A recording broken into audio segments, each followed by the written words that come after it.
므낫세 왕은 히스기야 왕의 아들입니다.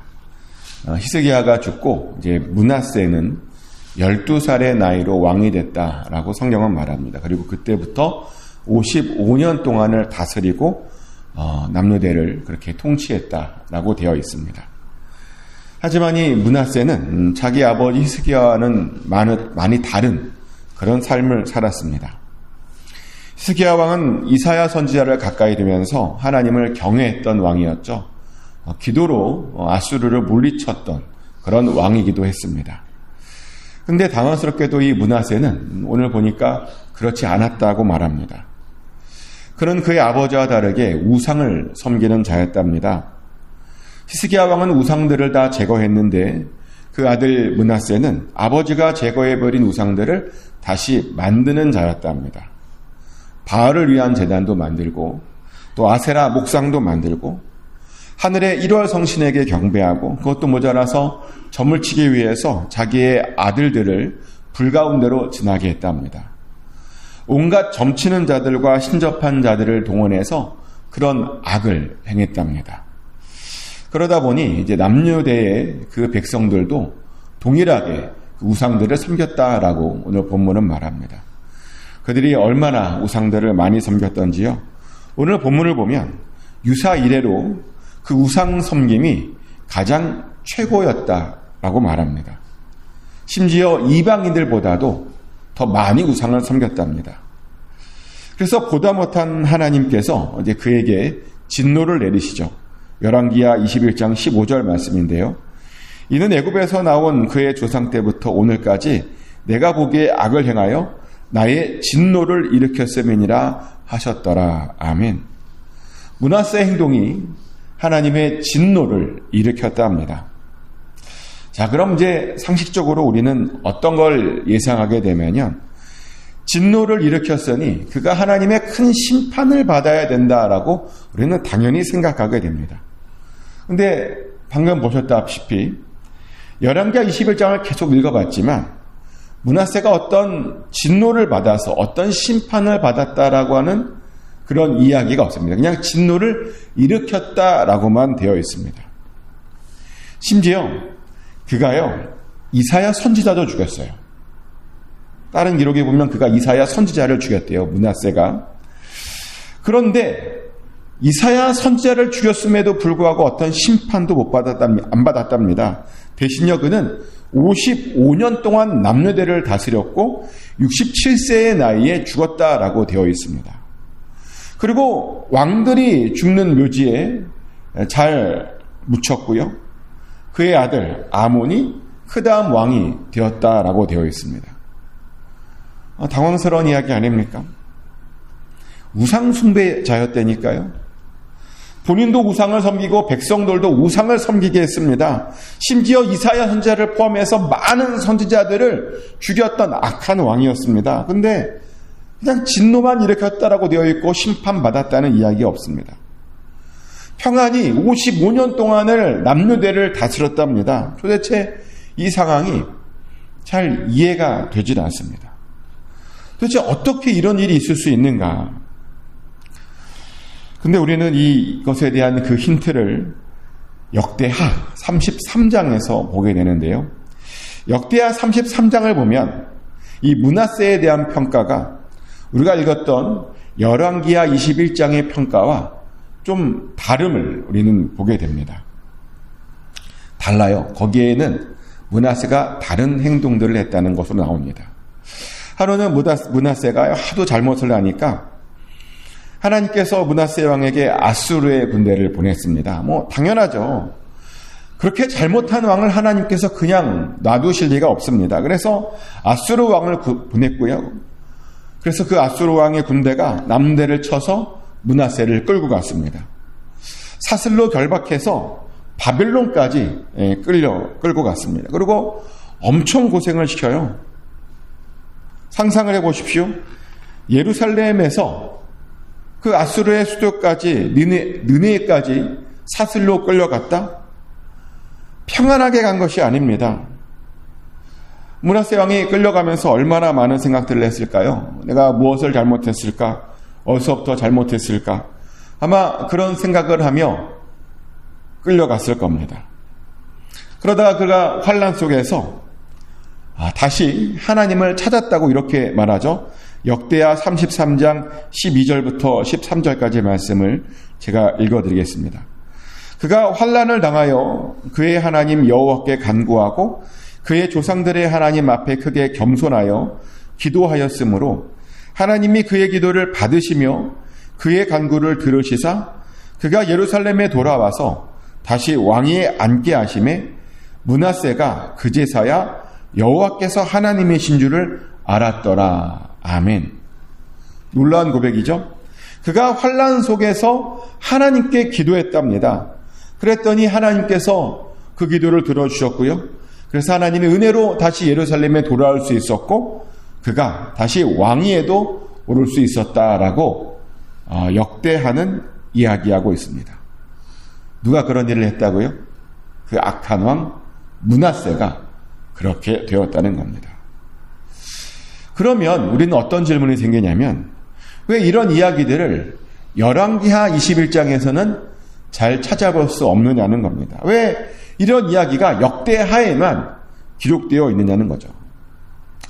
학자들에 따르면 그 열왕기를 쓴 저자와 역대기를 쓴 저자가 틀리기 때문이고 목적도 다르기 때문이다라고 말합니다. 우리가 요즘 읽고 있는 열왕기를 쓴 저자들은 선지자들입니다. 왕 근처에 머물려 왕의 잘못들을 지적하는 선지자들이 쓴 책이 열왕기서입니다. 하지만 역대기를 쓴 사람들은 선지자들이 아니라 제사장의 후예들입니다. 일단 저자가 틀렸고요. 근데 그들은 평범한 제사장들은 아니었고 바벨론에 끌려간 제사장의 후예들이었습니다. 그들이 이제 제사장으로서 끌려가서 바벨론에 살다 보니까 곰곰이 좀 생각해 봤을 겁니다. 왜 하나님께서 영원할 것이라고 했던 그 다윗의 나라를 그렇게 멸망시켰던 것일까? 왜 하나님께서는 당신의 백성들의 고통을 돌아보지 않으시는 걸까라고 아마 그들은 그런 생각들을 했겠죠. 그리고 그런 고민 끝에 뭘 잘했고 뭘 잘못했는지를 알고 싶었던 겁니다. 무엇을 더 해야 했고 무엇을 하지 말았어야 되는지를 그들이 알고 싶었던 겁니다. 그래서 그렇게 역대기서를 쓴 겁니다. 반면에 선지자들은 좀 관점이 달랐습니다. 그들은 왜 그들이 그렇게 심판받아야 됐나? 왜 왕들이 무엇을 잘못했나? 이것을 좀 알려주고 싶었습니다. 그래서 왕들의 실수 이야기들을 그렇게 기록한 겁니다. 특별히 므낫세에 대해서는요, 굉장히 비판적이었습니다. 왜냐하면 므낫세가 뭘 했다고요? 정말 많은 선지자들을 죽였습니다. 심지어 이사야 선지자도 죽였던 왕이었습니다. 그러다 보니 므낫세는 선지자들이 보기에는 아무리 그가 회개했다고 해도 악한 왕처럼 보였던 겁니다. 반면에 제사장들은 좀 객관적으로 썼습니다. 그들의 목적은 멸망의 이유를 찾는 것이었습니다. 그러다 보니 잘한 건 잘한 거고요. 못한 건 못한 것이었습니다. 그러다 보니 이제 같은 왕이었는데 그렇게 서로 다른 이야기를 쓴 겁니다. 그래서 저는요, 개인적으로 사실은 열왕기보다 역대기를 더 좋아합니다. 왜냐하면 사람들을 보면 무조건 잘못한 것만 있지 않잖아요. 아무리 약한 사람이더라도요, 잘한 건 잘한 겁니다. 악한 사람들도 그래요. 가끔 잘한 일을 해서 그렇지 그들이 가끔이라도 잘한 짓을 합니다. 그래서 어떤 사람에 대해서 그렇게 무조건 잘못했다라고 말하는 것은 사실은 좋은 것은 아니죠. 어떤 사람에 대해서 평가할 때는 잘한 것은 잘한 것이고 못한 것은 못한 것이다라고 정확하게 우리가 평가해야 됩니다. 근데 역대기는 그렇게 평가했습니다. 그리고 그렇게 그들이 평가했더니 나중에 그들이 다시 돌아와서 남유대를 재건하는 그 일에 그들이 쓰임 받았다는 거죠. 그것은 무조건 비판만 했던 선지자들과는 다른 것입니다. 제사장들의 후에는 무엇이 잘했고 무엇이 잘못했는지를 정확하게 알고 있었고요. 그랬더니 다시 하나님께 은혜를 받아서 그 포로에서 돌아와 남유대를 재건했습니다. 성벽을 만들었고 성전을 재건했는데 그들이 누구였는가? 제사장의 후예들이었습니다. 제대로 된 평가와 반성을 했더니 그들이 다시 그렇게 쓰임 받았다는 겁니다. 근데 우리도 그래야 합니다. 과거에 대해서 제대로 반성해야 됩니다. 그리고 가능하다면 정확하게 반성해야 됩니다. 마치 역대기를 쓴 제사장의 후손들처럼 그렇게 정확하게 반성해야 됩니다. 아무튼 우리가 이 므낫세를 이해할 때요, 열왕기로만 이해하면 안 된다는 겁니다. 역대기까지 다 읽고 그 다음 전체적으로 이해하는 겁니다. 역대기까지 읽어야 왜 므낫세가 그렇게 큰 악행을 저질렀음에도 불구하고 55년을 남유대를 다스릴 수 있었는지 그 이유를 알게 된다는 거죠. 근데 그가 어떻게 그렇게 할 수 있었는가? 아까도 말했다시피 고생을 했고요. 그 고생 가운데 그가 살아계신 하나님, 은혜로우신 하나님, 자비로우신 하나님을 그가 만날 수 있었기 때문입니다. 그리고 그렇게 만났더니 그가 새 사람이 될 수 있었기 때문입니다. 실제로 므낫세가요, 아수르로 돌아오자마자 회개했다 그랬잖아요. 회개했는데 말로만 회개한 것이 아니라 그가 이방신들을 다 다시 한번 무너뜨리고 여호와의 전을 다시 회복시켰습니다. 역대하 33장 15절부터 16절까지 말씀인데요. 이방신들과 여호와의 전의 우상을 제거하며 여호와의 전을 건축한 사내와 예루살렘에 쌓은 모든 제단들을 다 성 밖에 던지고 여호와의 제단을 보수하고 화목제와 감사제를 그 제단 위에 드리고 유다를 명령하여 이스라엘 하나님 여호와를 섬기라 하매. 아멘. 방금 읽어드린 말씀이 이제 므낫세가 돌아와서 한 일인데요. 므낫세가 돌아와서 여호와의 제단을 다시 보수했답니다.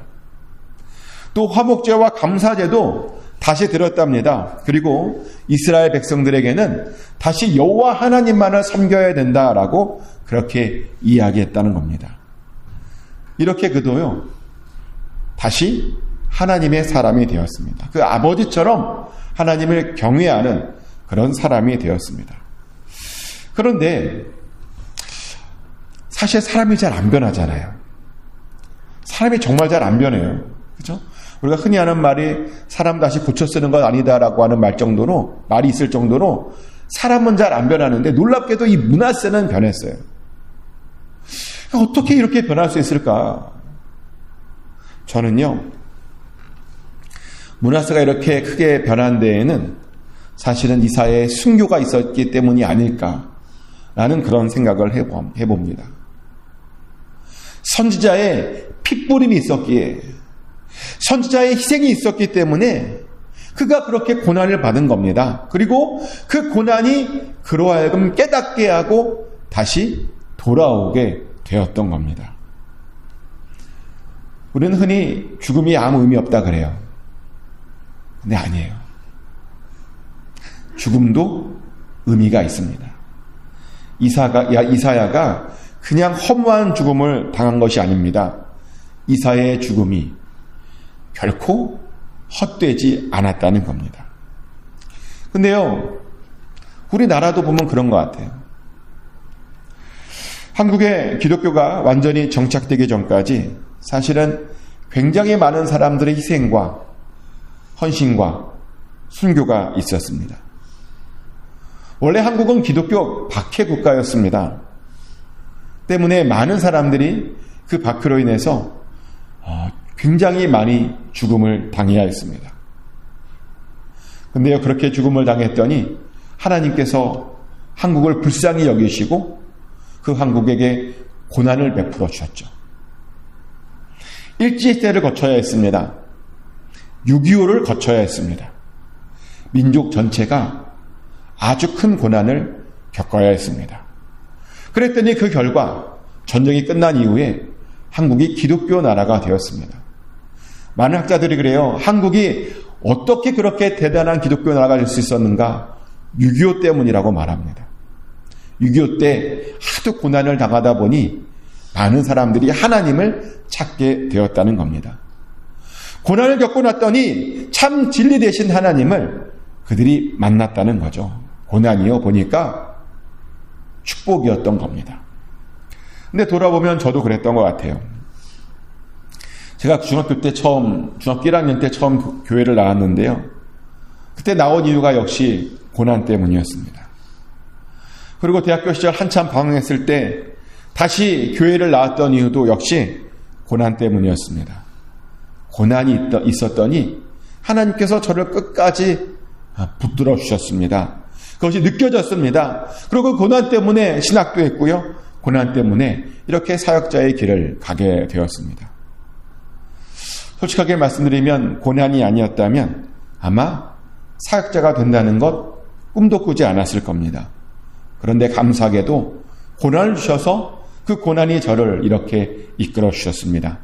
고난이요, 돌아보니까 축복이었다는 겁니다. 그리고 여러분들에게도 고난은 저는 축복일 거라고 저는 믿습니다. 실제로 우리가 당하는 고난은요, 우리의 잘못된 방향을 다시 바로잡아 줍니다. 우리의 잘못된 행동들을 다시 바로잡아 줍니다. 그래서요, 고난이 축복입니다. 혹시 요즘에 어려운 일이 있으십니까? 고난 가운데 있으십니까? 그것을 고난으로만 여기지 마시고 그것을 축복으로 알고 하나님만 바라보시면 됩니다. 그리고 바라보면서 혹시라도 잘못된 것들이 있다면 고치시면 됩니다. 혹시 잘못된 곳으로 가고 있다면 다시 방향을 수정하시기만 하면 됩니다. 그래서 하나님께서 원하시는 삶을 사시면 됩니다. 그러면 그 고난이요 나중에 축복으로 바뀌어 있는 것을 반드시 보게 될 겁니다. 므낫세가 그랬습니다. 자기 멋대로 살다가 우상을 섬기다가 고난이 임하자 그가 변했습니다. 고난 덕분에 다시 위대한 삶을 살 수 있었습니다. 그러니 우리는 고난을 두려워할 필요가 없습니다. 고난 뒤에 있는 그 하나님의 축복을 사모하여서 버티고 견디고 인내하고 변화되면 됩니다. 고난 뒤에는 은혜가 있습니다. 고난 뒤에는 축복이 있습니다. 고난 뒤에는 하나님의 계획이 있습니다. 그 계획을 바라보고 꼭 변화받아 하나님께서 주시는 그 복들을 받아 누리시는 저와 여러분 되시기를 예수 그리스도 이름으로 축복합니다. 기도합니다. 하나님 아버지, 므낫세가 자기 멋대로 살다가 큰 고난을 받아 변화되어서 그가 하나님의 복을 받아 살았던 것을 우리가 같이 보았습니다. 고난이 그에게 유익이었고 고난이 그에게 축복이었습니다. 고난 때문에 변화되었고 고난 때문에 다시 남유대를 다스릴 수 있었고 고난 때문에 오래 살 수도 있었습니다. 아버지, 우리도 우리가 당하고 있는 그 고난들을 돌아봅니다. 그 고난에 대해서 원망하지 않도록 하여 주시고 그 고난을 통해서 하나님께서 우리에게 주시는 그 메시지들을 발견케 하여 주심으로 변화받게 하여 주시옵소서. 그래서 우리도 고난이 축복으로 변하는 것을 보게 하여 주시옵소서. 반드시 그런 경험들을 우리 모두가 하게 하여 주시옵소서. 우리를 인도하여 주시옵소서. 아버지, 우리가 속히 모든 고난들을 극복함으로 하나님께서 주시는 모든 것들을 받아 누리게 하여 주시옵소서. 모든 문제들이 해결되게 하여 주시고 오늘도 동서남부로부터 들려지는 복되고 좋은 소식들이 우리의 길에 들려지게 하여 주심으로 아버지께 영광 돌리게 하여 주시옵소서. 아버지 하나님, 우리의 육신을 회복시켜 주시고 우리 가족들의 모든 육신도 회복시켜 주시옵소서. 깨끗하게 하여 주시옵소서. 고쳐 주시옵소서. 치료하여 주시옵소서. 만져 주시옵소서. 맡겨드립니다. 감사드리며 살아계신 예수 그리스도 이름으로 간절히 기도드렸습니다. 아멘. 주기도문으로 하나님께 올려드립니다. 하늘에 계신 우리 아버지, 아버지의 이름을 거룩하게 하시며 아버지의 나라가 오게 하시며 아버지의 뜻이 하늘에서와 같이 땅에서 이루어지게 하소서. 오늘 우리에게 일용할 양식을 주시고 우리가 우리에게 잘못한 사람을 용서해 준 것 같이 우리 죄를 용서하여 주시고 우리를 시험에 빠지지 않게 하시고 악에서 구하소서. 나라와 권능과 영광이 영원히 아버지의 것입니다. 아멘.